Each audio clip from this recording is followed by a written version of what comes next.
عندما يقول الرسول عليه الصلاة والسلام: إذا قامت الساعة وفي يد أحدكم فسيلة فإن استطاع أن يغرسها فليفعل. عليكم ورحمة الله وبركاته. أهلا بيكم حبايبي، عاملين ايه؟ يا رب تكونوا بخير. النهاردة هنعمل كيس جديد للمكنسة. الكيس اللي قدام حضراتكم ده كيس القديم بتاعها. كل اللي احنا محتاجينه مسدس شمع، ومحتاجين قطعة بلاستيك تكون قوية شوية وهقول لكم هنعملها ازاي، وسكينة قديمة، ومقص، وقلم رصاص، وسوستة، وعايزين إبرة وفتلة، وعايزين اسمها دي إبرة تنجيد، ومحتاجين قطعة قماش تكون قوية نفس خامة المكنسة، تكون تقيلة. كل اللي احنا هنعمله أول حاجة هنقوم بتخييط الكيس وفتح منطقة عشان نركب فيها السوستة، وإن شاء الله هوريكم ازاي هنفتح الفتحة بتاعتها ازاي. أول حاجة هنقوم لأول البلاستيك دي أنا كنت مستخدماها، يعني دي كده كانت علبة تلاجة قديمة عندي بس تكون قوية شوية. هقوم بتسخين أي سكينة قديمة عندي، وأقوم بتفريغ المنطقة دي.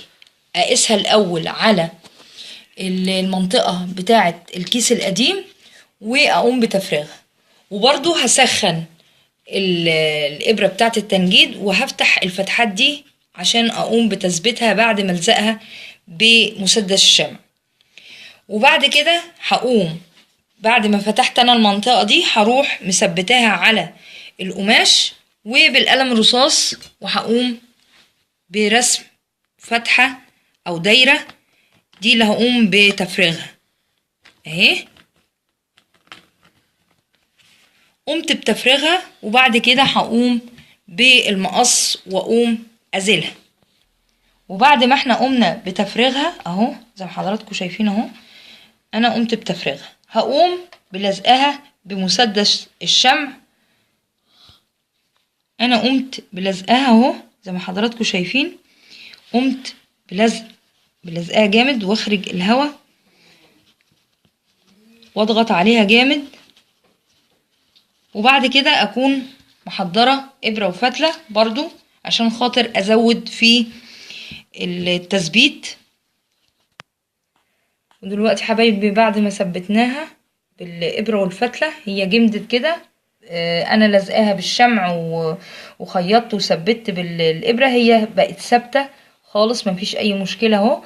والكيس ده ممكن احنا نخيطه على ايدينا او على مكنة زي ما احنا شايفين كده. وبعد كده انا هقوم بتركيب السوستة، هقوم بفتحها واثبتها اهو، هقلبها كده